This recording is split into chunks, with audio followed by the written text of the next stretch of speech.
Unix is a multitasking, multi-user computer operating system that exists in many variants. The original Unix was developed at AT&T's Bell Labs Research Center by Ken Thompson, Dennis Ritchie, and others. From the power user's or programmer's perspective, Unix systems are characterized by a modular design that is sometimes called the Unix philosophy, meaning the OS provides a set of simple tools that each perform a limited, well-defined function, with a unified file system as the main means of communication and a shell scripting and command language to combine the tools to perform complex workflows. The C programming language was designed by Dennis Ritchie as a systems programming language for Unix, allowing for portability beyond the initial PDP-11 development platform and the use of Unix on numerous computing platforms. During the late 1970s and 1980s, Unix developed into a standard operating system for academia. AT&T tried to commercialize it by licensing the OS to third-party vendors, leading to a variety of both academic and commercial variants of Unix and eventually to the Unix wars between groups of vendors. AT&T finally sold its rights on Unix to Novell in the early 1990s. Novell sold its Unix business to the Santa Cruz operation in 1995. The official trademark of the operating system is specified as Unix. It is owned by the Open Group, an industry standards consortium, which allows the use of the mark for certified operating systems compliant with the single Unix specification. Other operating systems that emulate Unix to some extent are often called Unix-like, although the Open Group disapproves of this term. The term Unix is also often used informally to denote any operating system that closely resembles the trademarked system. The most common version of Unix is Apple's OS X, while Linux is the most popular non-certified work-alike. Overview. Originally, Unix was meant to be a programmer's workbench to be used for developing software to be run on multiple platforms more than to be used to run application software. The system grew larger as the operating system started spreading in the academic circle, as users added their own tools to the system and shared them with colleagues. Unix was designed to be portable, multitasking and multi-user in a time-sharing configuration. Unix systems are characterized by various concepts: the use of plain text for storing data, a hierarchical file system, treating devices and certain types of inter-process communication as files, and the use of a large number of software tools, small programs that can be strung together through a command line interpreter using pipes, as opposed to using a single monolithic program that includes all of the same functionality. These concepts are collectively known as the Unix philosophy. Brian Kernighan and Rob Pike summarize this in the Unix programming environment as the idea that the power of a system comes more from the relationships among programs than from the programs themselves. Unix operating systems are widely used in servers, workstations, and mobile devices. The Unix environment and the client-server program model were essential elements in the development of the Internet, and the reshaping of computing is centered in networks rather than in individual computers. Both Unix and the C programming language were developed by AT&T and distributed to government and academic institutions, which led to both being ported to a wider variety of machine families than any other operating system. As a result, Unix became synonymous with open systems. Under Unix, the operating system consists of many utilities along with the master control program, the kernel. The kernel provides services to start and stop programs, handles the file system and other common low-level tasks that most programs share, and schedules access to avoid conflicts when programs try to access the same resource or device simultaneously. To mediate such access, the kernel has special rights, reflected in the division between user space and kernel space. The microkernel concept was introduced in an effort to reverse the trend towards larger kernels and return to a system in which most tasks were completed by smaller utilities. In an era when a standard computer consisted of a hard disk for storage and a data terminal for input and output, the Unix file model worked quite well, as most I/O was linear. However, modern systems include networking and other new devices. As graphical user interfaces developed, the file model proved inadequate to the task of handling asynchronous events such as those generated by a mouse. In the 1980s, non-blocking I/O and the set of inter-process communication mechanisms were augmented with Unix domain sockets, shared memory, message queues, and semaphores. In microkernel implementations, functions such as network protocols could be moved out of the kernel, while conventional Unix implementations have network protocol stacks as part of the kernel. History. The history of Unix dates back to the mid-1960s when the Massachusetts Institute of Technology, AT&T Bell Labs, and General Electric were developing an experimental time-sharing operating system called Multics for the GE645 mainframe. Multics introduced many innovations, but had many problems. Bell Labs, frustrated by the size and complexity of Multics but not the aims, slowly pulled out of the project. Their last researchers to leave Multics, Ken Thompson, Dennis Ritchie, M.D. McElroy, and J.F. Asana, decided to redo the work on a much smaller scale. In 1970, Peter Newman coined the project name UNICS as a pun on Multics. The new operating system was an emasculated Multics. In 1972, Unix was rewritten in the C programming language. The migration from assembly to the higher-level language C resulted in much more portable software, requiring only a relatively small amount of machine-dependent code to be replaced when porting Unix to other computing platforms. Bell Labs produced several versions of Unix that are collectively referred to as Research Unix. During the late 1970s and early 1980s, the influence of Unix in academic circles led to large-scale adoption of Unix by commercial startups, some of the most notable of which are Sequent, HPUX, Solaris, AIX, and Xenix. In the late 1980s, System V Release 4 was developed by AT&T Unix System Laboratories and Sun Microsystems. SVR4 was subsequently adopted by many commercial Unix vendors. In the 1990s, Unix-like systems grew in popularity as Linux and BSD distributions were developed through collaboration by a worldwide network of programmers. Later, Apple also released Darwin, which became the core of the OS X operating system. Standards. Beginning in the late 1980s, an open operating system standardization effort now known as POSIX provided a common baseline for all operating systems. IEEE based POSIX around the common structure of the major competing variants of the Unix system, publishing the first POSIX standard in 1988.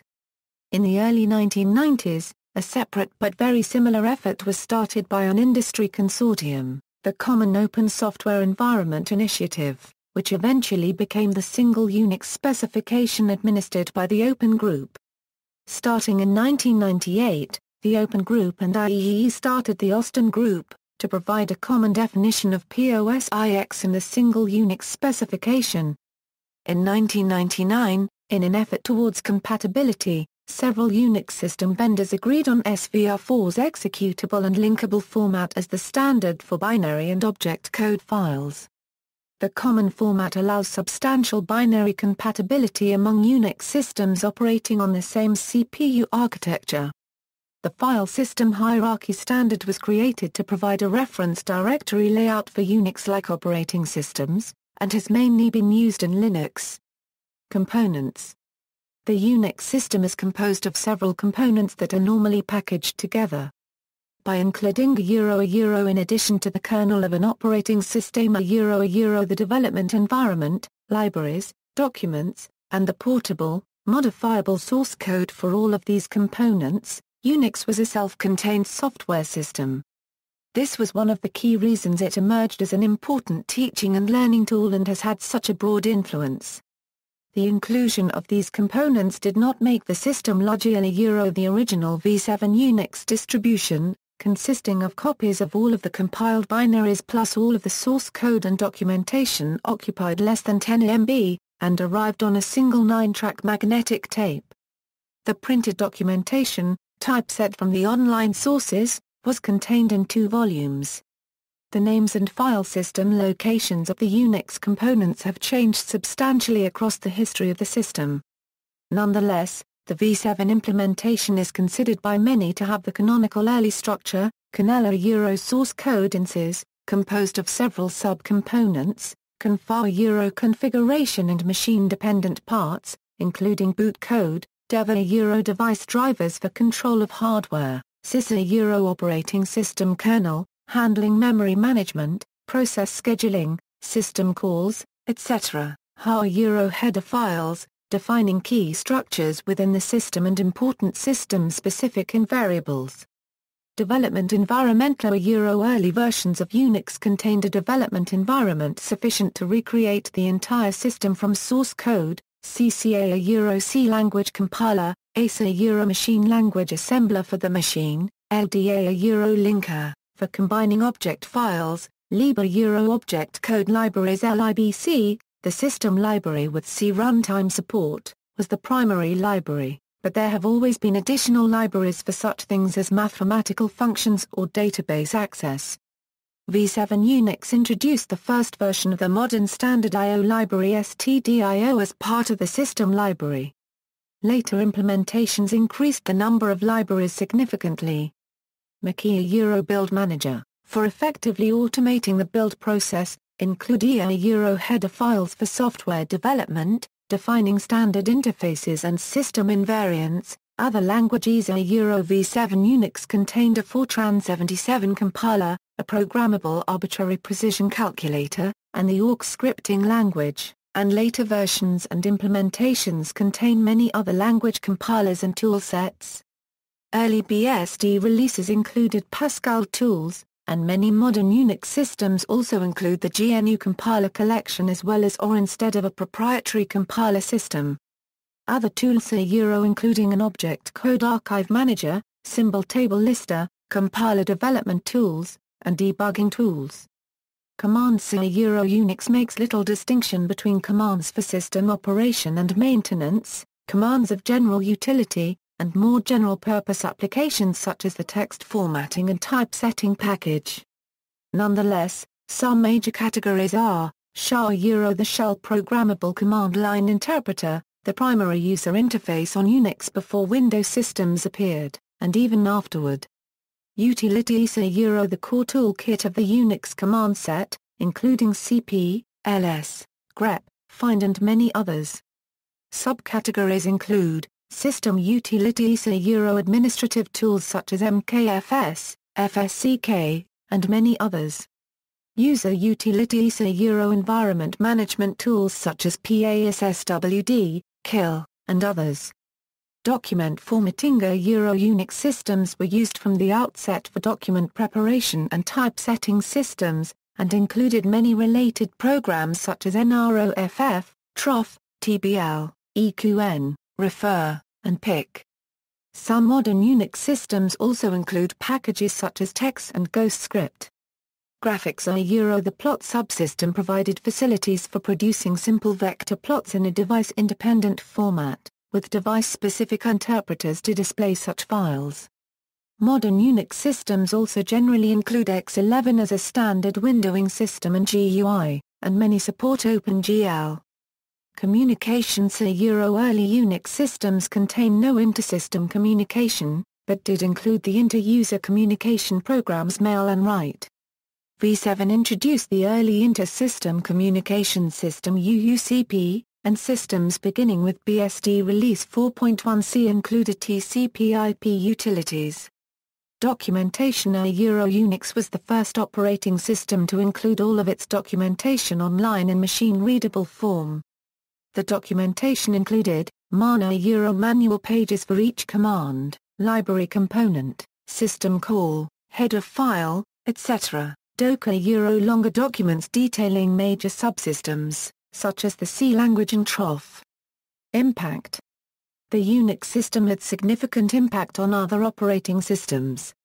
It won its success by direct interaction, providing the software at a nominal fee for educational use, running on inexpensive hardware, being easy to adapt and move to different machines.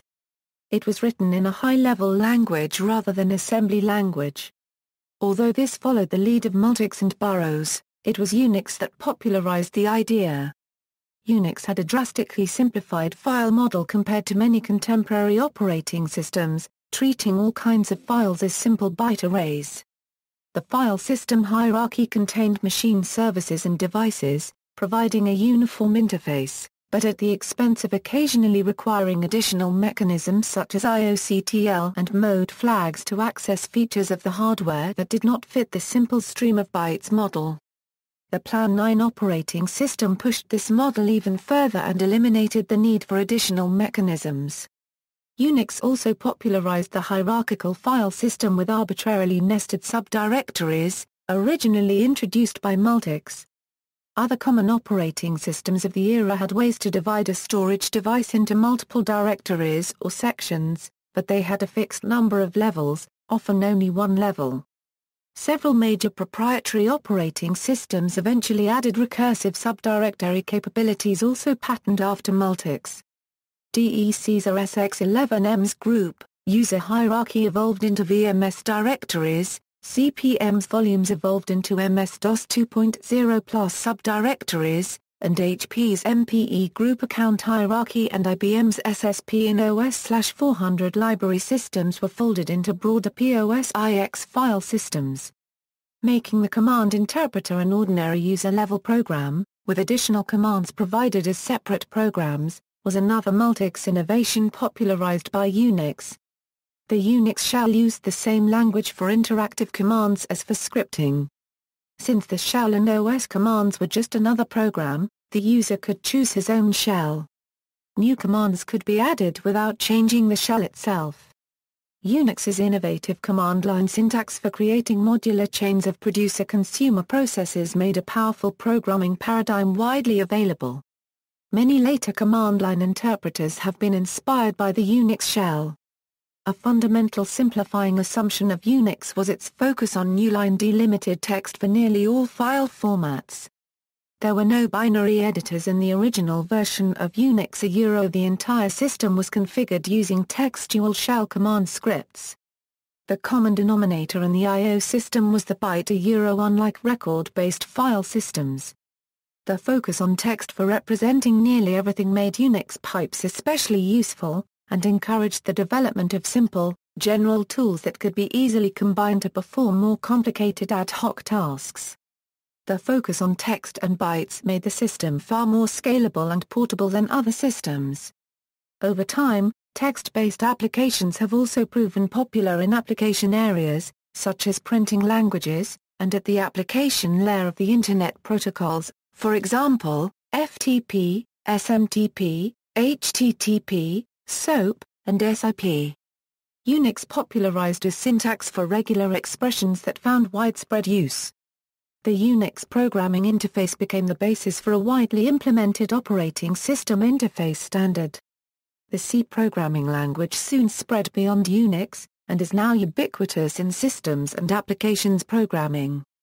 Early Unix developers were important in bringing the concepts of modularity and reusability into software engineering practice, spawning a software tools movement.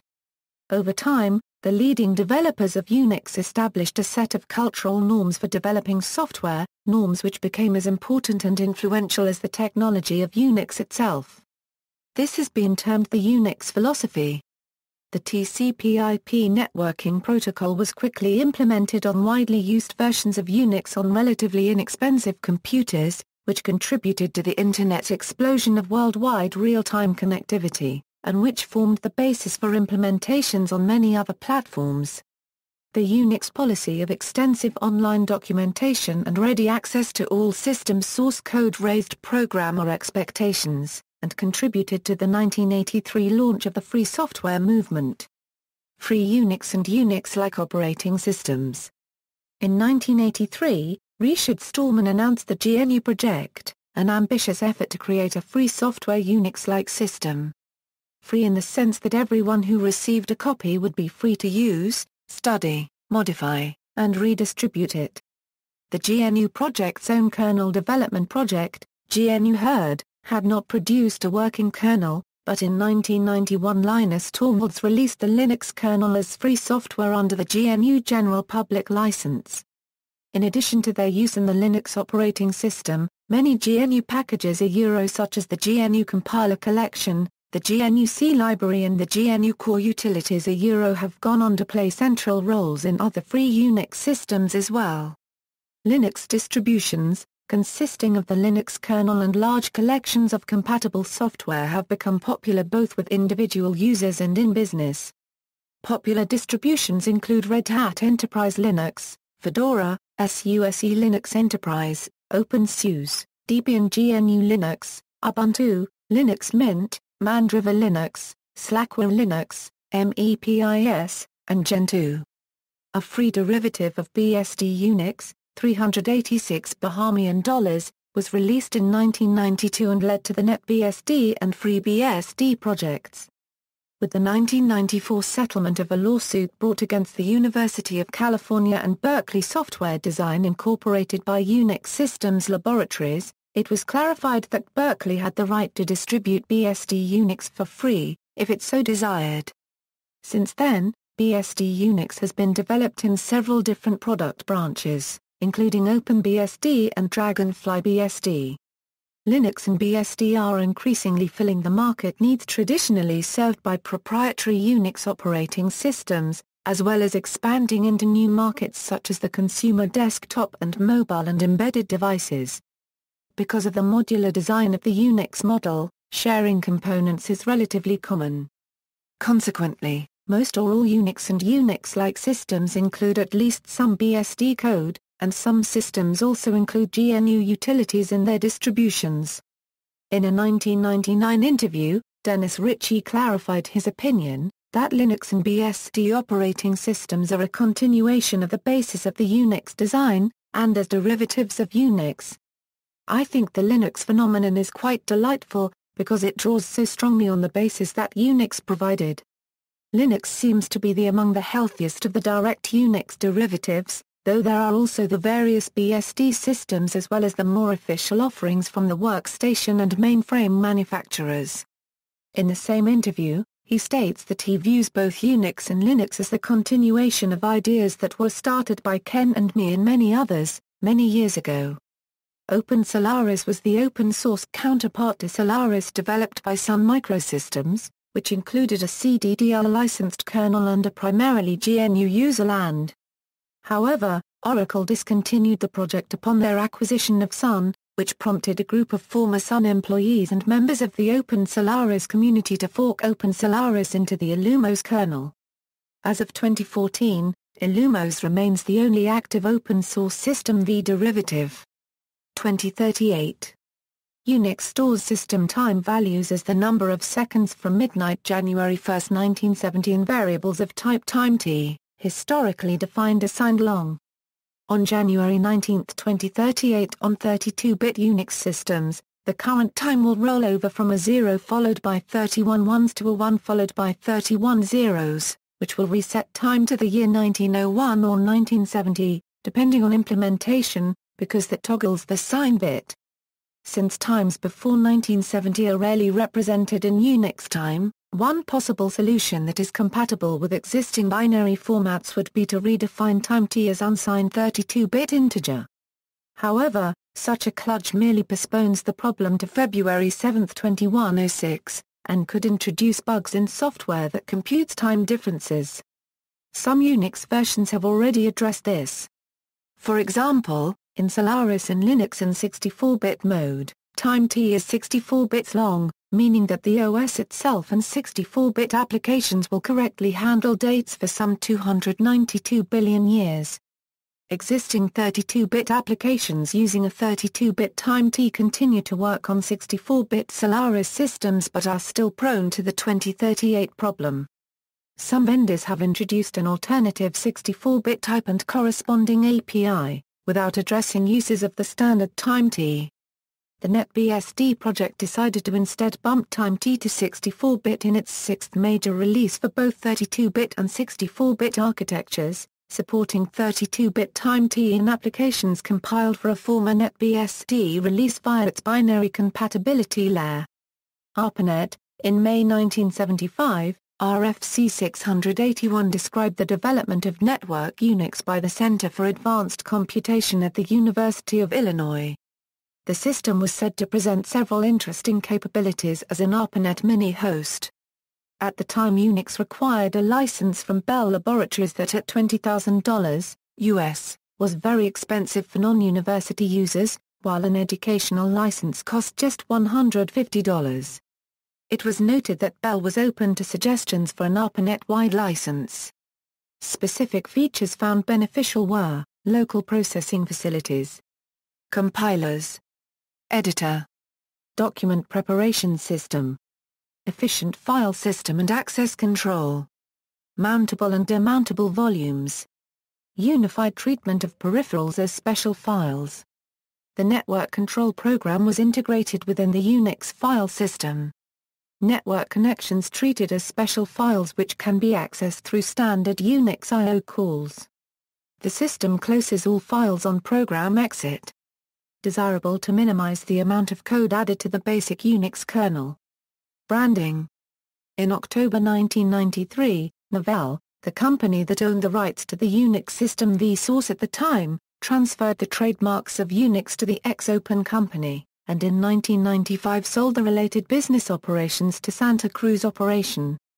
Whether Novell also sold the copyrights to the actual software was the subject of a 2006 federal lawsuit, SCO v. Novell, which Novell won. The case was appealed, but on August 30, 2011, the United States Court of Appeals for the 10th Circuit affirmed the trial decisions, closing the case. Unix vendor SCO Group Incorporated accused Novell of slander of title. The present owner of the trademark Unix is the Open Group, an industry standards consortium. Only systems fully compliant with and certified to the single Unix specification qualify as Unix. By decree of the Open Group, the term Unix refers more to a class of operating systems than to a specific implementation of an operating system.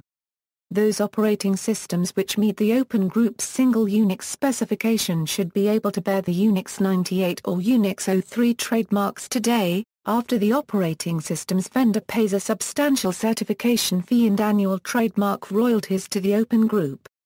Systems licensed to use the Unix trademark include AIX, HPUX, IRIX, Solaris, True64, AUX, OSX, and a part of ZOS.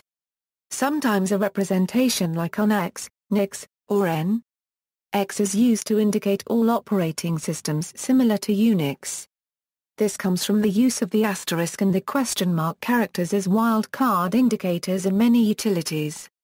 This notation is also used to describe other Unix-like systems, for example, Linux, BSD, etc., that have not met the requirements for Unix branding from the Open Group. The Open Group requests that Unix is always used as an adjective followed by a generic term such as system to help avoid the creation of a genericized trademark. Unix was the original formatting, but the usage of Unix remains widespread because it was once typeset in small caps. According to Dennis Ritchie, when presenting the original Unix paper to the Third Operating System Symposium of the American Association for Computing Machinery, we had a new typesetter and TROF had just been invented and we were intoxicated by being able to produce small caps. Many of the operating system's predecessors and contemporaries used all uppercase lettering, so many people wrote the name in uppercase due to force of habit. It is not an acronym. Several plural forms of Unix are used casually to refer to multiple brands of Unix and Unix-like systems. Most common is the conventional Unixes, but Unces, treating Unix as a Latin noun of the third declension, is also popular. The Pseudo-Anglo-Saxon plural form Unixen is not common, although occasionally seen. Trademark names can be registered by different entities in different countries and trademark laws in some countries allow the same trademark name to be controlled by two different entities if each entity uses the trademark in easily distinguishable categories. The result is that Unix has been used as a brand name for various products including bookshelves, ink pens, bottled glue, diapers, hair dryers and food containers. See also. References. Further reading, General, Ritchie, D.M. Thompson, K., The Unix Time-Sharing System, Unix History www.levenis.com. Retrieved March 17, 2005 AIX, FreeBSD, HPUX, Linux, Solaris, True64. Unix-Guide.net. Retrieved March 17, 2005. Linux Weekly News, February 21, 2002. LWN.net. Retrieved April 7, 2006. Lyons, John. Lyons Commentary on the 6th edition Unix operating system or with source code, peer-to-peer communications, 1996. ISBN 1-57398-013-7. Books, Salas, Peter H. A Quarter Century of Unix, Addison Wesley, June 1, 1994. ISBN 0-201-54777-5. Television, Computer Chronicles. Unix. Computer Chronicles. Unix. External links, the Unix system, at the Open Group. The evolution of the Unix time-sharing system, the creation of the Unix operating system, the Unix tree, files from historic releases, Unix at DMOZ, the Unix First Edition manuals, 1982 film about Unix featuring Dennis Ritchie, Ken Thompson, Brian Kernighan, Alfred Hu, and more, A History of Unix Before Berkeley, Unix Evolution, 1975 to 1984.